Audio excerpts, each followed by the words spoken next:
رمضان کا مہینہ نزول قرآن کا مہینہ ہے، اور قرآن مجید کے نزول کا ایک ہی مقصد ہے، وہ یہ کہ اللہ تعالیٰ بندوں کو یہ بتانا چاہتے ہیں کہ میرے بندو، میں نے تمہارے اندر ایک خواب رکھا ہے، وہ خواب جنت کا ہے۔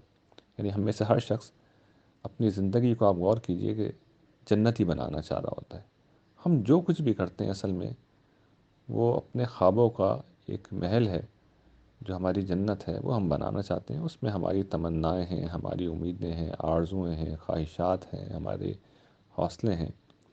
ہم نعمتیں چاہتے ہیں، ہم خوشیاں چاہتے ہیں، ہم سکون چاہتے ہیں، ہم غم سے، حزن سے، دکھ سے، پریشانی سے، خوف سے، اندیشے سے بچنا چاہتے ہیں۔ لیکن تین چیزیں ایسی ہیں جو اس جنت کو برباد کرتی ہیں۔ پہلی چیز یہ کہ ہم اس دنیا میں فرعون کی طرح بادشاہ بھی بن جائیں جس کے پاس خدائی اختیارات تھے، تب بھی موت کا سانپ آتا ہے اور ہمیں ایک روز ڈس کے چلا جاتا ہے، اور ہم بڑی بے بسی سے، بے کسی سے اس جنت کو چھوڑنے پر مجبور ہو جاتے ہیں۔ تو ہم فرعون بن جائیں یا نمرود، ہم بڑے سے بڑے بادشاہ بھی بن جائیں، موت سے مفر نہیں، ہمیں مرنا ہے۔ دوسری چیز جو ہماری اس جنت کو ویران کرتی ہے، برباد کرتی ہے، وہ یہ کہ مستقل طور پہ اس دنیا میں خوف بھی ہوتا ہے اور حزن بھی ہوتا ہے۔ یعنی مستقبل کے اندیشے ہوتے ہیں اور ماضی کے دکھوں کے پچھتاوے ہیں، محرومی کی آگ ہے جو ہمیں جلا کے رکھتی ہے، یا مستقبل کی حال کی پریشانی ہے جو ہر وقت ہمیں گھیرے رہتی ہے۔ تو یہ چیزیں ہیں جو ہماری اس جنت کو کبھی خوشیوں سے آبادی ہونے نہیں دیتی ہے، بلکہ بار بار گویا کہ اس میں ملاوٹ ہوتی رہتی ہے۔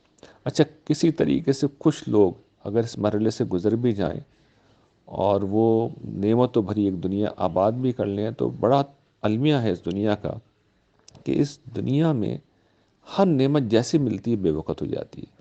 یعنی یہ جو نعمتوں کی یکسانیت ہے یہ ہمیں بور کر دیتی ہے، ہمیں بیزار کر دیتی ہے۔ انسان کی محدودیت یہ ہے کہ لذت کی تلاش میں وہ آخری انتہا پہ پہنچ جائے اور نشہ کرنے لگے، تو انسان کے جسم میں استعداد ہی نہیں ہے کہ اس لذت کو وہ حاصل کرے۔ یعنی کہ لذت کی تلاش میں ہم بیمار ہو جاتے ہیں، نشہ ہمیں تباہ کر دیتا ہے، موت کے گھاٹ اتار دیتا ہے۔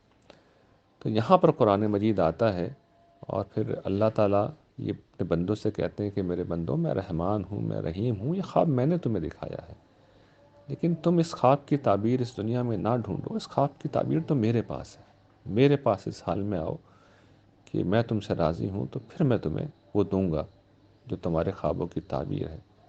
تو یہ جو حی علی الفلاح کی صدا لگتی ہے ہر اذان کے موقع کے اوپر، یہ اللہ تعالیٰ کا یہی میسج ہے کہ وہ کائنات کا بادشاہ جو بلند و اعلیٰ ہے، جو سب سے بڑا ہے، اس نے سب سے بڑا انعام تمہارے لیے تیار کر کے رکھا ہے۔